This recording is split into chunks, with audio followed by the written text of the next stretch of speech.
Now we will see the fourth numerical. A large ball 2 meter in radius is made up of a rope of square cross section with edge length 4 millimeter.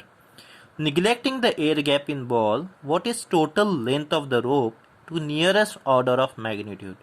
That means there is a ball which is made up of a rope, okay, and the radius of ball is 2 meter, and the rope is square in shape, okay, rope is square in shape, and the length of its side is 4 millimeter, okay. Now what we have to find? We have to find the length of the rope and we have to express it in the order of magnitude. What is order of magnitude? Power of 10. We have to express it in the power of 10, nearest power of 10. So what is given? Radius of ball is given, that is 2 meter. Then side of rope is given, that is 4 millimeter. While solving the numericals, always you have to keep in mind that if the unit of same quantity is used, then their unit should be same either in the CGS or in the MKS. Now you can see radius of ball, that is length, it is expressed in meter, that is 2 meter MKS, and you can see here side of rope, it is again a length but it is expressed in millimeter, so we have to convert it into meter, SI unit, okay, understood? Otherwise we have to convert that meter into millimeter. So both the quantity length, wherever the length is used, okay, now here in both radius of ball also and side of rope also, both are the length, so that should be expressed in the same unit, okay. As radius is in meter, so we have to convert side of rope into meter. So when we convert millimeter into meter, we have to divide it by 1000. So if we divide it by 1000, we can multiply it by 10 raised to minus 3. Okay, 10 raised to minus 3 if you take down, you will get 10 raised to 3. That is nothing but 4 divided by 1000. Okay, so it is 4 into 10 raised to minus 3. Now what we have to find? We have to determine length of rope. Now first, as that rope is converted into ball, so that ball has a complete volume, okay. So what is volume of sphere, that is ball? 4 upon 3 pi r cube. So just put the value here, 4 upon 3, value of pi 3.142 into the radius, that is 2 cube. So if you put, we get 4 upon 3 into 3.142 into 8, that is equal to 4 into 8 into 1.047, that is equal to 33.504 meter cube, that is volume of ball. Now as cross section area is given, so first we have to determine surface area of rope.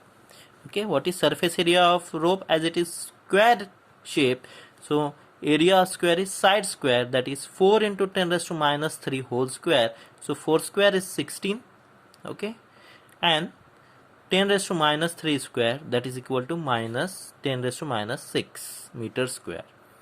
Now as rope is converted into ball, hence volume of rope is equal to volume of the ball, because that rope is converted, so the complete volume of the rope is converted into complete volume of ball. So both are having the same volume, even though there is change in the shape, volume is same. So volume of rope equal to volume of ball, and we have the definition for volume. What it is? Area into length, surface area into length. So I have written A into L. Already I have the value of the area, surface area, that is 16 into 10 raised to minus 6 into length is equal to volume of ball, that I have already determined, that is 33.504. So to find the length, divide 33.504 divided by this, that is 16 into 10 raised to minus 6. So this 10 raised to minus 6 will, when it will go in the numerator, it will become 10 raised to plus 6. So when you divide 33.504, you will get 2 point something, that is 2.094 into 10 raised to 6. Now what is the question? Express it in the order of magnitude. Okay, so what is order of magnitude? 10 raised to power n. So what is 10 raised to power here? 6.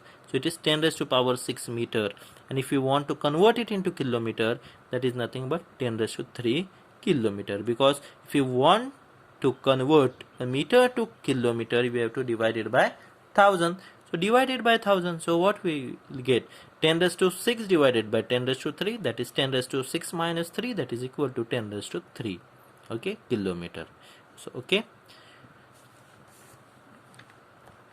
it is very easy. See, first we have to determine volume of ball, then area of the rope, then we have to compare the volume of two things, rope as well as ball. So what is volume of rope? It is surface area into length. So surface area into length is equal to volume. So put value of surface area, put value of volume. So divide the volume by surface area, you will get the length. Okay, that is equal to 2.094 into 10 raised to 6 is the length. But we have to express it in only in the term of order of magnitude. So I had written 10 raised to 6 meter or 10 raised to 3 kilometer. Then fifth question. What is fifth question? Nuclear radius r has a dependence on a mass number a, and the formula is given. R is equal to 1.3 into 10 raised to minus 16 a raised to power 1 by 3 meter. For nucleus of mass a is equal to 125. Obtain order of magnitude of r. Again here what we want to obtain order of magnitude of r and express it in the meter. Okay, here also we want to find order of magnitude. Now see what is given. Mass number is given, that is equal to 125. To find order of magnitude, now we have the formula 1.3 into 10 raised to minus 16 into a raised to power 1 by 3. So just put the value 125 raised to power 1 by 3, that is cube root of 125, that is nothing but 5. If you multiply 1.3 into 5, we get 6.5 into 10 raised to minus 16, that is equal to r equal to 0.65 into 10 raised to minus 15. As I shifted here, I can multiply it by 10 raised to 1. So 10 raised to plus 1. So minus 16 plus 1 is nothing but minus 15. So what is order of magnitude? 10 raised to minus 15. Okay, it is very easy. See here what I have did 6.5 and answer I have written 0.65. So I shifted this towards right side of the decimal point. So when we shift it to the right side, we have to multiply by 10 raised to power 1. How many numbers we shift, that much 10 raised to power we have to do. So it shifted only one digit, that is 6 to the right of the decimal point. So I have multiplied it by 10 raised to power 1. So 10 raised to power minus 16 into 10 raised to power 1. So minus 16 plus 1. So I get minus 15. Then seventh question. Find the percentage error in kinetic energy of body having mass 60.0 plus minus 0.3 gram moving with velocity 25.0 plus minus 0.1 centimeter per second. Okay, so we have to calculate here.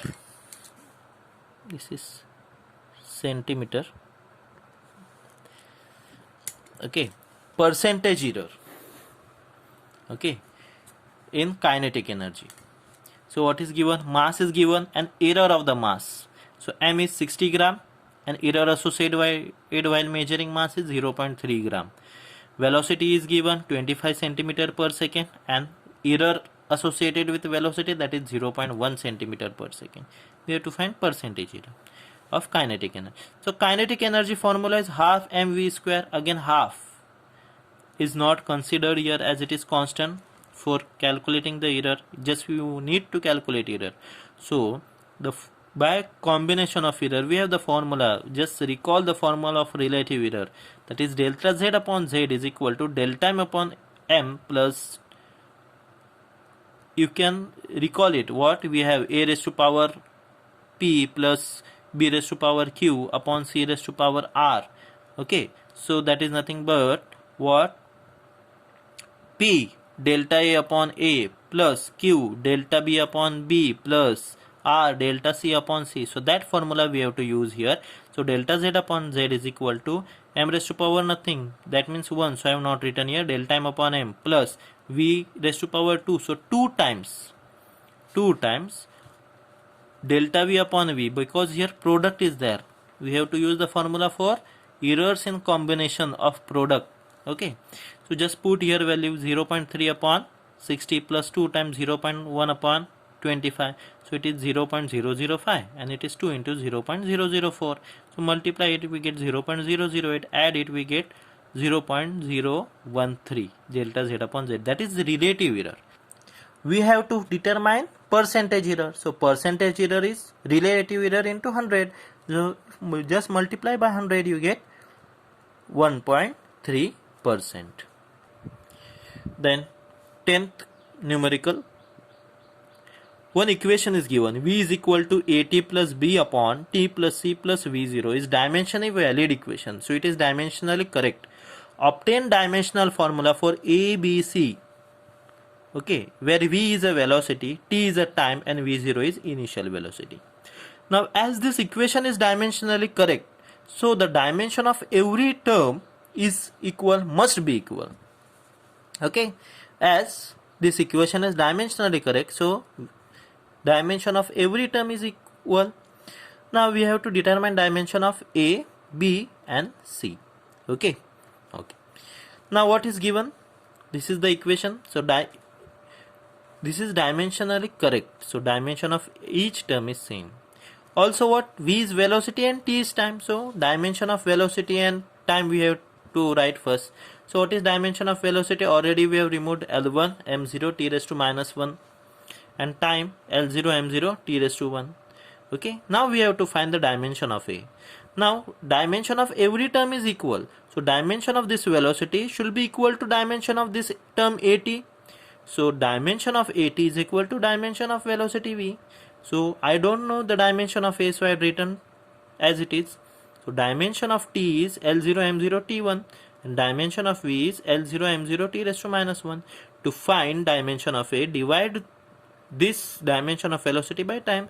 So L1 m0 t raised to minus 1 divided by L0 m0 t raised to 1. So now you know very well how to solve this. The terms in the denominator, powers in denominator will be shifted to the numerator with opposite sign. So L raised to 1 plus 0, m raised to 0 plus 0, t raised to minus 1, and this when it will shifted in numerator, it will become minus 1. So t raised to minus 1 minus 1. So we get L raised to 1, m raised to 0, and t raised to minus 2. A is equal to L1 m0 t raised to minus. That means we can say that A stands for acceleration. Okay, and we know this dimension is correct for acceleration L1 m0 and t raised to minus 2. Now we have to find the dimension of the next term. Okay, B upon TC. Okay, so we have to find dimension of B and dimension of C, but we cannot determine dimension of B first, so we have to determine the dimension of C first. Okay, now you can see here. Okay, this is a complete term, one term, T plus C. Okay, so as there are two terms, T plus C, so dimension of T should be equal to dimension of C. Okay, here also the dimension of each term is same. So this is the term T plus C, dimension of each term is same. Therefore dimension of C is equal to dimension of T. So what is dimension of C? It is nothing but L0 m0 t1. Okay, now we have to find dimension of B plus T plus C. Okay, we have to find dimension of B. Now dimension of this term B upon T plus C is equal to dimension of velocity. So B divided by, I will write here dimension of B.